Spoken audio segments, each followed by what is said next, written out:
Guys, अब are you? I hope आप सब मज़े में होंगे। आज हम टॉपिक प्रिज्म में मिनिमम डेविएशन का कॉन्सेप्ट देखेंगे। मिनिमम डेविएशन क्या होता है, डेविएशन किस वजह से होता है, फैक्टर्स अफेक्टिंग डेविएशन, ये सब देखने के बाद हम रे डायग्राम्स ऑफ प्रिज्म देखेंगे, प्रिज्म रे डायग्राम्स। उसके बाद आपको कॉन्फिडेंस मिल जाएगा ये चैप्टर में जो स्कोर कर सकते हैं। थियरी नॉलेज रहने के साथ प्रैक्टिकल नॉलेज भी थोड़ा आना चाहिए ना, कैसे दिखते हैं। ठीक है, अब प्रिज्म क्या होता है? प्रिज्म यानी ऊपर जो दिख रहा है इधर, ये जो डायग्राम बना है ग्लास से बना होता है। उसमें 3 रेक्टेंगुलर सरफेसेस है और 2 ट्रायंगुलर सरफेस है, 1 2 और नीचे बेस, वो है रेक्टेंगुलर सरफेसेस और 2 ट्रायंगुलर सरफेसेस। ठीक है, आपके सिलेबस में आपको कंसिडर करना है सिर्फ ट्रायंगुलर सरफेसेस यानी फ्रंट सरफेस। और what is A is the angle of prism, तो इधर भी A is the angle of prism. अब एग्जाम में एक वर्ड यूज़ किया जाता है कभी कभार रे डायग्राम क्वेश्चन में, regular prism. Regular prism, regular prism यानी इक्विलैटरल प्रिज्म है, इक्विलैटरल प्रिज्म यानी ट्रायंगुलर सरफेस का तीनों साइड आ रही इक्वल। इक्वल यानी कितना हुआ? 60 degree. Total sum of angle is 180 degree. Very important. Okay, अभी बात करते हैं होता क्या है जब लाइट रे पास होती है। हाँ, एक और इम्पोर्टेंट बात, sorry, while drawing ray diagrams all have to make arrow. ये एरो से बनाना चाहिए, तभी पता चलता है डायरेक्शन कौन सा है, नहीं तो फिर एग्जाम में क्या बोलते हैं समझ में आता भी नहीं है, एग्जामिनर को 0 देगा वो। ये normal perpendicular to the surface. ठीक है, अभी क्या होगा, लाइट बेंड्स, बेस की तरफ बेंड होगा, ये बेंड टुवर्ड्स द बेस, वापस परपेंडिकुलर सरफेस में नॉर्मल, और रिफ्रैक्ट होगा। When light moves from denser to rarer medium it will bends away from the normal. जो पहले लाइट अंदर गया उसको क्या बोलते हैं हम? Incident ray. जो इधर है उसको बोलते हैं हम एमर्जेंट रे। एक्चुअली ये भी रिफ्रैक्टेड रे, हम इसे एमर्जेंट रे बोलते हैं। और जो अंदर का जो रे है उसको क्या बोलते हैं? रिफ्रैक्टेड रे। इसको बोलते हैं रिफ्रैक्टेड रे। और ये एंगल ऑफ इंसिडेंस, ये एंगल ऑफ इमरजेंस, इसको एंगल R1 बोल लो, इसको एंगल R2 बोल लो। अभी बात करते समझते हैं what is deviation. Deviation is angle between incident ray and emergent रे। समझते हैं, अभी इंसिडेंट रे को फॉरवर्ड प्रोड्यूस करेंगे और एमर्जेंट रे को बैकवर्ड प्रोड्यूस करेंगे, दोनों के बीच का जो एंगल होता है उसको बोलते हैं डेविएशन। इसको बोलते हैं deviation. Angle between incident ray produce forward and emergent रे प्रोड्यूस बैकवर्ड, या फिर ऐसे भी बोल सकते, लिख सकते हो, angle between incident ray and emergent रे। इंसिडेंट रे और एमर्जेंट रे के बीच का जो एंगल है उसको बोलते हैं डेविएशन। अभी हमको पता है रिफ्रैक्टिव इंडेक्स ज़्यादा होता है तो मतलब मोर डेंसर द मीडियम। ठीक है, प्रिज्म क्या कर रहा है? बेंड्स रिफ्रैक्टेड रे टुवर्ड्स, ये बेस है, बेस ऑफ प्रिज्म। प्रिज्म क्या कर रहा है? रिफ्रैक्टेड रे को बेस की तरफ बेंड करने की कोशिश कर रहा है। ठीक है, अभी बात करते हैं condition for minimum deviation. Condition for minimum deviation, first condition, more the refractive index more is the bending of light, means more the deviation. जितना ज़्यादा बेंडिंग उतना ज़्यादा डेविएशन होगा, ये फैक्टर्स में आ जाता है। अभी मिनिमम डेविएशन का कंडीशन क्या है वो देखते हैं। मिनिमम डेविएशन का कंडीशन है कि first point R1 is equal to R2, angle R1 is equal to R2. Second, angle of incidence is equal to angle of incidence equal to angle of emergence. यहाँ पे लिख देता हूँ, angle of incidence equal to angle of emergence. ये दो ही condition है, main condition. मतलब इसका मतलब क्या हुआ, refracted ray must be parallel to the base of the slab, तभी डेविएशन मिनिमम रहेगा. कंडीशन क्या बोलता है, ये देखो, ये parallel base of the slab से पैरेलल होना चाहिए, तभी डेविएशन मिनिमम रहता है. उसके लिए एंगल R1 और R2 इक्वल होना चाहिए, एंगल ऑफ इंसिडेंस और एंगल ऑफ इमरजेंस इक्वल होना चाहिए. ये दो condition is very important for minimum deviation. अभी now let's see the factors affecting deviation of light. First जो मैंने इधर लिख दिया था गलती से, more the refractive index less is the deviation. जितना ज़्यादा रिफ्रैक्टिव इंडेक्स होगा वो उतना डेंसर होगा, उतना डेंसर होगा मतलब उतना बेंडिंग होगा. तो सॉरी, डेविएशन बढ़ना चाहिए. मोर the refractive index more is the deviation, not less. Okay. Second, more is the temperature. Temperature ज़्यादा हुआ तो रिफ्रैक्टिव इंडेक्स गिर गया. रिफ्रैक्टिव इंडेक्स गिर गया तो मतलब डेविएशन इज ऑल्सो लेस. ठीक है, टेम्परेचर में एक फैक्टर आ गया. Third, wavelength. More is the wavelength less is the refractive index. Less the refractive index less is the deviation.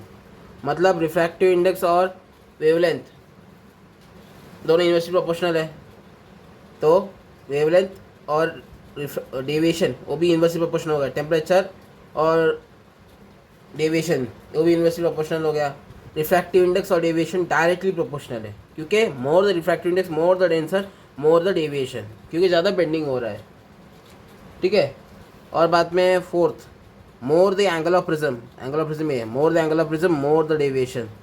अभी ये क्यों होता है, इसका एक डेरिवेशन है छोटा सा, नहीं तो ये वैल्यू ऐसे याद करते हैं, जैसे deviation plus A is equal to I plus E. Books में तो I1, इसको I2 कंसिडर करते हैं. Angle of incidence plus angle of images is equal to deviation plus angle of prism. ये रिलेशन होता है. इस पर तो डायरेक्ट क्वेश्चन भी आ जाता है. इसको फॉर्मूला याद है ये वाला, न्यूमेरिकल कर सकते, सॉल्व कर सकते हो. 2023 में भी ऐसा क्वेश्चन आया था. ठीक है. अभी लास्ट और very important factor, angle of incidence. Angle of incidence denoted by I. Angle of incidence और डेविएशन का रिलेशन क्या है. पहले क्या होता है, जब एंगल ऑफ इंसिडेंस हम बढ़ाते हैं तो डेविएशन गिर जाता है. फिर कुछ देर बाद एंगल ऑफ, जब और बढ़ते जाएंगे, बढ़ाते रहेंगे एंगल ऑफ इंसिडेंस, तो डेविएशन फिर बढ़ जाता है. इसका ग्राफ कुछ ऐसा होता है. यहाँ पे कुछ वैल्यूज रहेंगे एंगल, एक only a particular single value at angle of incidence the deviation is minimum. Deviation minimum एक पर्टिकुलर एंगल ऑफ इंसिडेंस पे होता है. यही रिलेशन है, एग्जाम में ये क्वेश्चन आता है, आपको एक ग्राफ याद रहना चाहिए. ठीक है. हमने कौन से फैक्टर्स देखे, रिफ्रैक्टिव इंडेक्स और डेविएशन का रिलेशन देखा, एंगल ऑफ प्रिज्म का देखा, वेवलेंथ देख लिया, और टेम्परेचर भी देख लिया, और बाद में एंगल ऑफ इंसिडेंस भी देख लिया. ठीक है. अभी बात थोड़ा सा इसका रिलेशन समझते हैं आया कैसे. Deviation plus A is equal to I plus C. If you want to skip you can skip it, but exam में आ गया तो don't take a chance. Okay.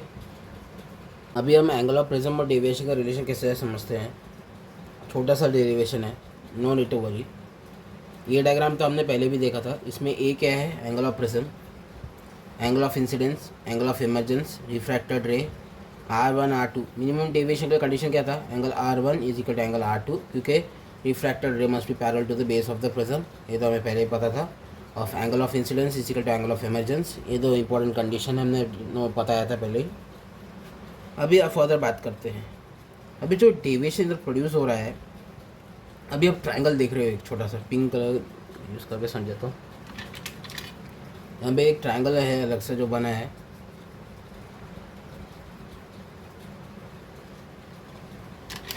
हाँ, तो रिफ्रैक्टेड रे के अलग ये ट्रायंगल बनाया है. यहाँ पे क्या है, डेविएशन प्रोड्यूस हो रहा है इधर, डेविएशन. अभी ट्रायंगल बाहर एक एंगल है, अभी मैक्स का एक कॉन्सेप्ट होता है exterior angle is equal to sum of two interior opposite angle. चलो मैं इसको अगर डेविएशन 1 एंगल बोलते तो इसको डेविएशन 2 बोल देता हूँ। Exterior angle is equal to sum of two interior opposite angle, मतलब deviation is equal to del 1 plus del 2। ठीक है, इधर इसको del 1 बोल दिया, इसको del 2 बोल दिया, तो del का वैल्यू क्या हुआ del 1 प्लस del 2। ये तो ये क्लियर अंडरस्टैंड हो गया।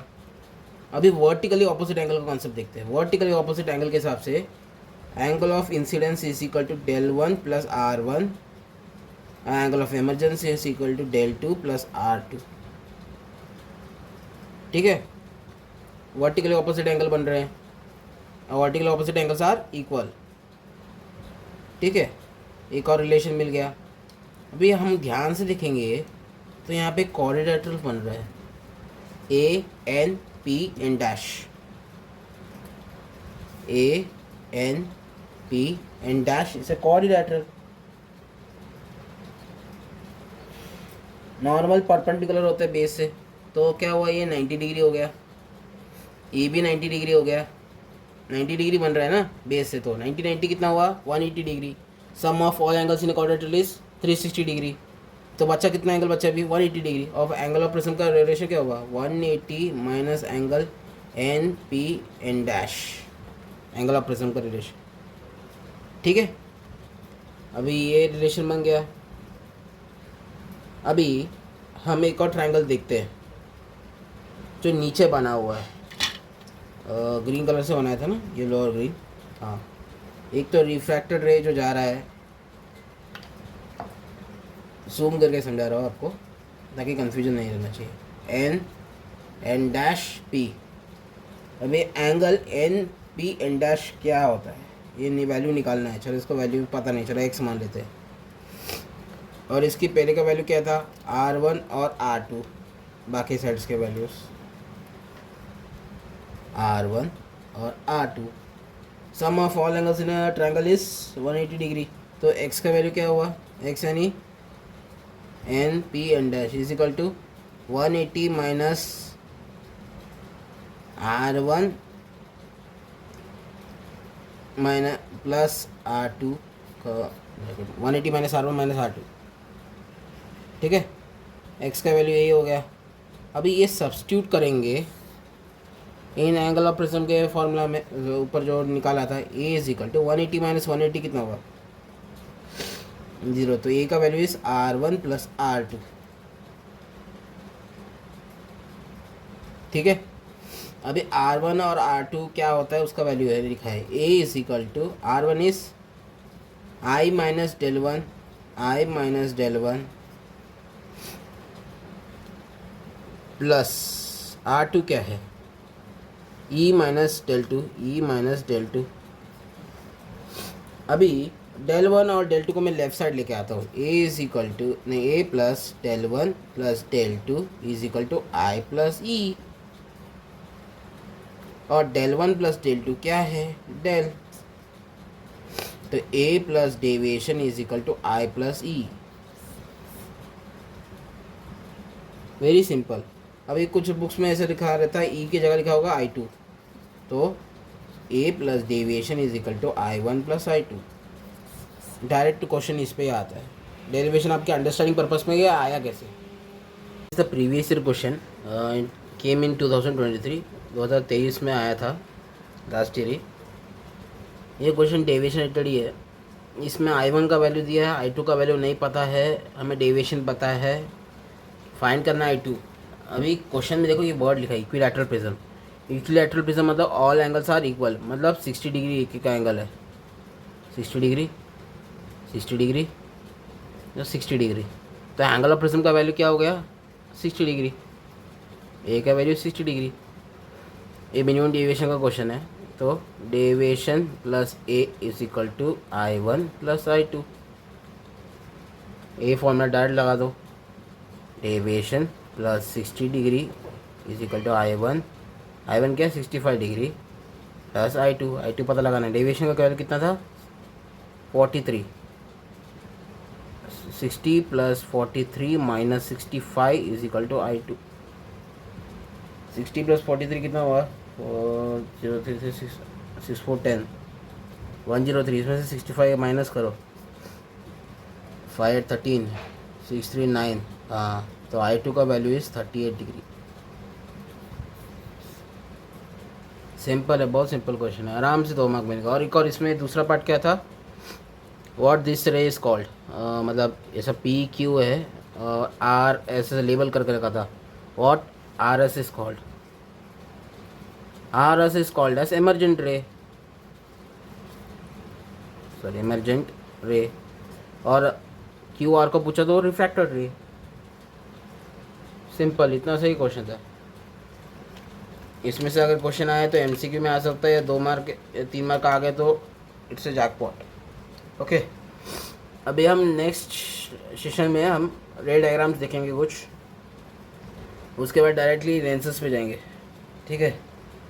Spectrum is actually I mean to say is a theoretical topic, मतलब इतना ज़्यादा उसमें क्वेश्चंस पूछते हैं तो भी गिव रीजनिंग में आता है। मैं नोट्स फ्यूचर में शेयर करूँगा इसका, तो फिर आई विल उसके नोट्स भेज दूँगा, उसमें साथ साथ स्पेक्ट्रम के भी। मैं वीडियो नहीं बनाने वाला स्पेक्ट्रम में, वेस्ट ऑफ टाइम हो जाएगा। कुछ क्वेश्चन चाहिए तो मैं MCQ उसमें डालते रहूँगा मैं, ओके, कम्युनिटी पोस्ट पे, आप देख के सॉल्व करते रहिए। Till then enjoy, I hope आप सब ने सेशन एंजॉय किया रहेगा आज का। प्लीज़ सपोर्ट अस, और आप भी मेहनत कीजिए। We will meet in the next section. Thank you.